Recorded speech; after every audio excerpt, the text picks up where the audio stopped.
Já de volta ao Redação Novo Tempo, pela Rádio e TV Novo Tempo. Obrigado pela sua audiência, obrigado porque você acompanha aqui a nossa discussão e pode, inclusive, deixar a sua opinião nas nossas redes sociais, participar da nossa conversa como se você estivesse aqui no nosso sofá. Agora, por exemplo, a gente discute um ex-aluno de uma escola técnica estadual de São Paulo que foi condenado a indenizar um professor em R$10 mil por danos morais. Segundo informações do Tribunal de Justiça de São Paulo, o jovem teria postado no Facebook imagens manipuladas do professor que o associavam ao consumo de álcool e drogas. Além disso, a postagem insinuava que o educador teria recebido vantagens com a venda de uniforme escolar. Em sua defesa, o rapaz disse que tudo não passava de uma brincadeira de adolescente e que as fotos foram publicadas apenas em um grupo fechado. No entanto, essas imagens acabaram sendo impressas e foram parar nas paredes da escola, gerando uma repercussão negativa entre os alunos e professores da instituição. E aí, gente? A gente sempre discute aqui no Redação que os alunos precisavam sofrer um pouco mais de consequência porque eles não respeitam os professores. A gente já discutiu isso algumas vezes, né? Aconteceu aí um fato. E partindo desse pressuposto, essa é uma boa notícia, certo? Não sei, o que você acha? Não, eu acho que é isso mesmo. O juiz que atuou nessa causa, ele disse uma coisa que realmente faz muito sentido. Essa atitude, essa sentença é para coibir situações como essa, né? Situação de vexame, jacosas, ainda mais com o professor atuando no seu próprio ambiente de trabalho. Mas será que também não foi muito radical? Por quê? Foi uma coisa que, segundo ele nem tinha intenção de que vazasse, né? Ele falou para um grupo fechado. Mas se fizesse com ele ia falar que era bullying? Certeza. Muito obrigado, Aí o assunto, agora eu passo a palavra para o Hélio Moura, que fala sobre bullying. O que ele falou mesmo? Não, eu perguntei, se fosse com esse menino que fez essas brincadeiras com o professor, ele não ia falar que era bullying? Talvez falasse. Eu não conheço o menino, né? Nem quero conhecer. Mas talvez ele falasse que é bullying. Concordo plenamente com o Bruno Eumano, porque a gente vive nessa sociedade em que você não pode fazer nada para ninguém, aliás, ninguém pode fazer nada para você, mas de alguma forma você parece que é livre para fazer o que você quiser, por conta dessa tal liberdade de expressão. Então o aluno pôde se expressar, fez a brincadeirinha que ele quis com o professor, denegriu a imagem do professor, isso pode ser considerado como calúnia, como difamação, dentro de, perante o Código Penal. Então é uma coisa séria e grave, porque você dizer que um professor, eu não sei como foram as brincadeiras exatamente, mas a associação do professor com o consumo de bebida alcoólica, quem sabe ele tem feito brincadeirinha do professor chegando bêbado na sala de aula. Drogas também, não só bebida alcoólica, mas drogas ilícitas. Venda de uniforme, ganhando com venda de uniforme. Corrupção, isso é peculato, se o professor entendeu? São crimes graves, aqueles aos quais ele está associando a imagem do professor. Então não é uma brincadeira de adolescente. O que acontece é o seguinte, às vezes acontece algum tipo de brincadeira. Eu tinha um colega, por exemplo, na época da faculdade, que ele tinha um talento muito forte para imitar as pessoas. Então o professor saía da sala de aula e ele já ia lá para frente e imitava o professor. E a gente morria de rir e tal. Mas era uma brincadeira inocente, ele pegava um trejeito do professor e conseguia imitar. Agora, são acusações graves, né? Porque ele falou de uso de álcool, uso de drogas e, inclusive, de ganhar com a venda de um uniforme escolar. Então, também não foi uma brincadeirinha, não foi um simples bullying, mas foram acusações um pouco sérias, né? Eu acho que fica uma lição, principalmente para os pais desse garoto que vão ter que pagar essa multa aí e que agora vão, talvez, controlar um pouco as ações do filho deles nas redes sociais, né? Porque é muito liberado o que essas crianças, né?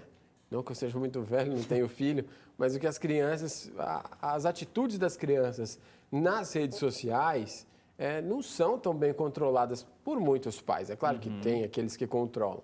Só que parece que quando está no ambiente da internet, né, no ambiente virtual, é diferente do real. Então, imagina que o menino falar isso na cara do professor, né? No meio do intervalo, do recreio. Mas a maioria não teria essa coragem, a mesma coragem que teria nas redes sociais. Só que aí vai lá nas redes sociais, aí pode, entendeu? Aí pode. Porque se ele faz na escola, a direção ia tomar alguma atitude, ia chamar os pais, ia conversar. Agora ele não, ele fez para o mundo inteiro, né?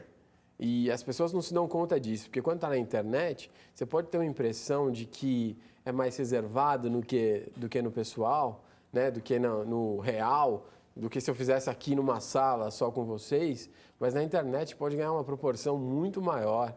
Ninguém sabe ainda fazer, eles brincam, né? Qual que é a receita para fazer um vídeo viral? Ninguém sabe. Se soubesse, estava rico, né? Os que aprenderam estão ricos.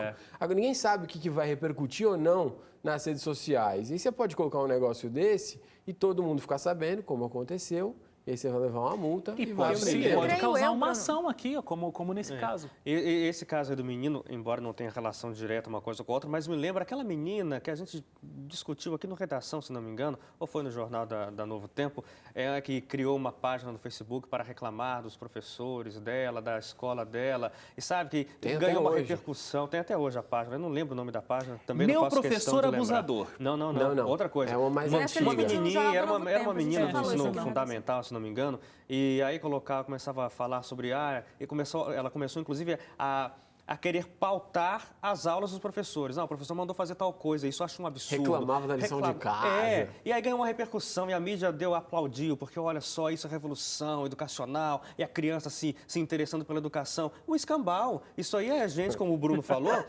que não é controlada pelos pais, Com e certeza. aí, sabe, começam a virar estrelinhas, como esse menino deve ter sido o popstar na sala de aula, entre o grupo dele, por ter feito essa brincadeira com o professor. Mas falta muito. E é por isso que é punição para esse tipo de e por isso coisa. que é tão importante a gente discutir essa notícia e essa notícia ser espalhada para todo canto, porque isso pode fazer com que os alunos, os pais desses alunos, chamem para si a responsabilidade, né? Olha, peraí, eu fazer uma brincadeira de mau gosto com o professor não é algo tão simples assim. De repente pode ter uma consequência séria, como para esse menino teve, que não é um menino, né, gente? Ele tem 18 anos, ele não é um menininho que fez uma brincadeirinha, ele é maior de idade. E creio eu que, assim como o Bruno tinha falado no bloco anterior, Então eu falei errado que era um menino. Então é um adulto já um adulto. que está agindo como menino, como se fosse um adolescente e não querendo ser incriminado por nada. Então é pior ainda a situação. bom, continuando o raciocínio, de onde eu Desculpa. parei, Desculpa que eu fiquei... o Bruno tinha falado sobre problema social. Esse é um problema de educação e educação particular, mesmo dentro de casa. Porque o Bruno falou sobre as redes sociais, a gente já comentou sobre isso de uma maneira geral, a gente realmente tem essa tendência, a gente assim, né? Eu não faço isso, mas enfim, de falar nas redes sociais o que a gente pensa e pessoalmente não falar. Mas o pior é que os alunos, eles são agressivos com os professores em sala de aula, a gente já viu isso daqui. A gente já viu vídeos aqui no Redação. E só retomando, eu lembro de um mesmo que um aluno estava agredindo a professora, ameaçando ela e instigando ela, tipo, me bate, mas você não pode me bater, né? Tipo, para a professora, como é que fala? Reagir à situação e realmente não pode, porque se ela tivesse reagido, o que teria acontecido? Mas e esse aluno que estava, foi bem num vídeo da biblioteca, eu acho que vocês aí de casa devem ter se lembrado disso. tudo no A gente chão. viu aqui no Redação Então, esse vídeo. Se o professor tivesse reagido, teria acontecido algo. Não que eu esteja instigando a violência, mas assim, só para ver como o professor ele foi Desmoralizado. Obrigada, Tem pessoal. hora que nesse caso- Desmoralizada ao longo do tempo, porque antes, a gente já discutiu isso aqui também, eu vou reforçar. Não que eu seja a favor da palmatória, mas eu lembro do meu pai contar, os meus tios, era diferente o tratamento com o professor, existia um respeito em relação a isso. E os pais enviavam os filhos para a escola, não com aquela obrigação de que a escola deveria educar. Tinha uma educação em casa, muito séria, muito bem acompanhada. O pai só não acompanhava a escola nos deveres porque tinha que trabalhar na roça e tudo mais. Mas tinha aquela atitude de educação. Hoje, não. O que eu percebo? Minha mãe trabalha em escola, então já vivi algumas situações assim. Os pais, quando os professores chamam para reclamar do filho, para falar, o pai acha ruim sobre o filho, quer levantar a voz para o professor, para a direção da escola, de achar injusto. Então, a educação já começa lá na casa dele, que já não foi bem alicerçada para ensinar o respeito a um mestre. É alguém que está ensinando. Eu lembro que nos tempos de Cristo, né, era um respeito, assim, quando o mestre falava, todo mundo se silenciava. Não estou dizendo que quem é estudante não deve ser revolucionário, reivindicar seus direitos, mas tem que ter um respeito. A gente parte primeiro do respeito ao próximo, seja quem for. Seja pobre, rico, negro, sei lá o quê. E depois, por ser um professor, uma autoridade dentro de sala de aula. Então, tem que ter esse respeito primário, porque senão vai virar o quê? O professor gasta, desculpa, eu acho que nesse estudo, acho que 20% do tempo só tentando controlar o comportamento do aluno no Brasil. No Brasil, 20% do tempo dele na sala de aula é para tentar controlar o aluno. Então, é que tem criança que não respeita nem o pai, nem a mãe, né? Aí não vai respeitar professor nenhum, não adianta. E o que eu ia falar é que para o professor sempre tem consequência, né? Sempre. Ele faz qualquer coisa, fala mais bravo, coloca um vídeo na internet, como aconteceu nesse da biblioteca, aí é demitido, é afastado. Aí, se ele encostar na criança, então, coitado, vai ser preso, né? Então, para o professor sempre tem consequência. É bom que tenha tido um caso em que teve consequência para o aluno. E é bom que tenham mais casos assim, em que a consequência seja para o aluno e para os pais, inclusive, porque é assim que vai chegar a educação, é assim que os pais vão perceber que não é a casa da mãe Joana, né? Deixa eu falar sobre esse aspecto aqui eu tinha falado do meu professor abusador, mas é outra história. Só que tem essa página no Facebook também, Meu Professor Abusador. Em 3 dias que uma menina de Porto Alegre criou essa página no Facebook, ela recebeu... 3 meninas criaram juntas essa página no Facebook. E aí, em 3 dias que isso estava criado, elas receberam mais de 600 relatos de professores que estavam tendo uma atitude não ética, um pouco abusiva. Alguns professores... muito abusivas, né? Algumas muito abusivas, inclusive abusos sexuais acontecendo também, além de emocionais. Então, é sempre essa questão do equilíbrio, né? Não é porque a gente fala que na maioria dos casos, sempre o aluno é que não está respeitando o professor e não há consequências para o aluno, mas existe o outro lado. E aí eu acho que, mais uma vez, esse reforço do acompanhamento dos pais, né? O pai não pode ter essa atitude que a Suzane disse, de que o professor chama lá para poder dizer algo que o aluno está fazendo errado e o pai critica a escola ou critica o aluno porque meu filho está sempre certo, mas ele também tem que acompanhar, ver se o outro lado, se ele também não está sofrendo nenhum tipo de abuso e se o professor está tendo um comportamento ético. Quando a gente não é pai, parece que fica mais fácil falar, porque eu imagino que a educação de um filho realmente seja... Tem que deixar o Hélio falar nessa hora. Seja bem trabalhosa. Mas o pai que acompanha, que assiste bem o filho em casa, ele vai perceber quando o filho tiver um comportamento diferente, chegando da escola, se ele está mais introvertido, se ele está estranho, se ele está quieto. Então, depende do pai observar essa situação para realmente defender o filho, como você disse. Eu acho que, seja de um lado, se o filho é um agressor, se o filho é uma vítima, se o pai acompanha esse processo de perto, se ele vai na escola, se ele pergunta, se ele conhece os amigos, se ele observa e não pensa assim, terceirizei a minha educação lá naquela escola, fica muito mais fácil de educar esse futuro adulto. Eu queria esse caso aí do professor abusador, né? Esses relatos todos que surgiram, não sei quantos relatos em pouquíssimas horas e tal. Eu acho que até uma coisa assim, o pai pode perceber isso depois, ele não tem, acho que, como prever. Eu fico com dó dos pais, porque ele não tem como prever isso. Aí eu acho que tem uma relação maior com um sucateamento das escolas, né? Hoje a educação passa por uma crise em que, enfim, hoje você não tem tantos mais professores qualificados como talvez tivesse antigamente, até porque a demanda é muito maior. Talvez muita gente esteja perdendo interesse na carreira porque não paga bem. Então, as opções vão ficando pequenas, né? Para cobrir essas aulas, né? Para cobrir essas vagas de professores, ainda mais no ensino público. Se bem que o ensino público às vezes paga melhor até do que muitas particulares, né? Mas, enfim, o que acontece é que esse sucateamento da profissão e do setor de educação, que é tão grande como a gente vê, vai fazer com que criminosos, voltando a falar, né, essa palavra, com que criminosos passem a dar aulas. Porque um cara que se aproxima de uma criança para abusar ou para fazer qualquer coisa, é pior do que... Deixa eu só dar um dado aqui, Suzane.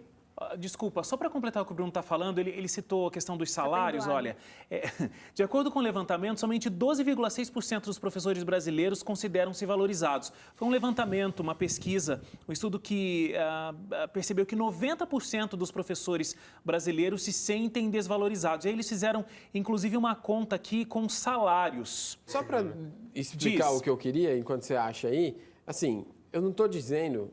Longe de mim falar isso, porque não é isso que acontece, pelo menos não na minha visão.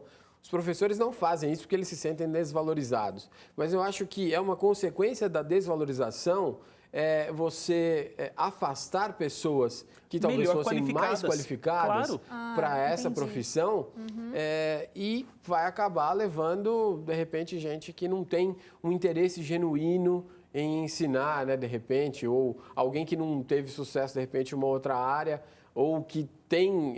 essa veia criminosa de querer abusar crianças. Você pode ter pedófilo. O cara que faz isso é um pedófilo, né? Uhum. Ou a mulher mesmo.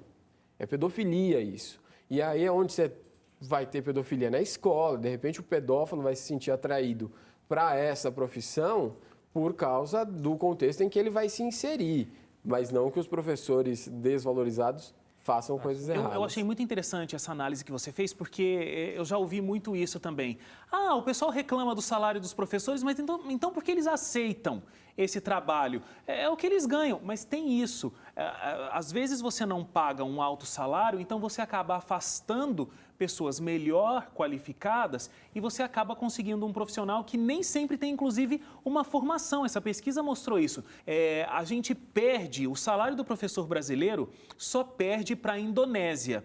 O melhor salário é de Luxemburgo, mas o Brasil só tem um salário superior ao salário da Indonésia. Então, é um levantamento feito pela ONU e dados Situação caótica, né? que assustam Se eu a não me gente. engano, o salário era de $10 mil por ano. Alguma coisa assim. No Brasil. No Brasil. É. Na Indonésia era de $1.000 e poucos. Isso, que aí tinha uma diferença muito grande. E o de Luxemburgo, 66 mil, né? Que é o maior O que salário. eu fiquei curiosa, mas acho que talvez vocês não podem responder, é se esses professores, no geral, inclusive universidade também. Não, isso é ensino básico. Ensino Pesquisa básico. feita com ensino básico. Intervalo, é isso? Logo depois, a gente discute sobre a campanha publicitária que causou polêmica ao criticar o politicamente correto. A gente volta daqui a pouquinho, não sai daí.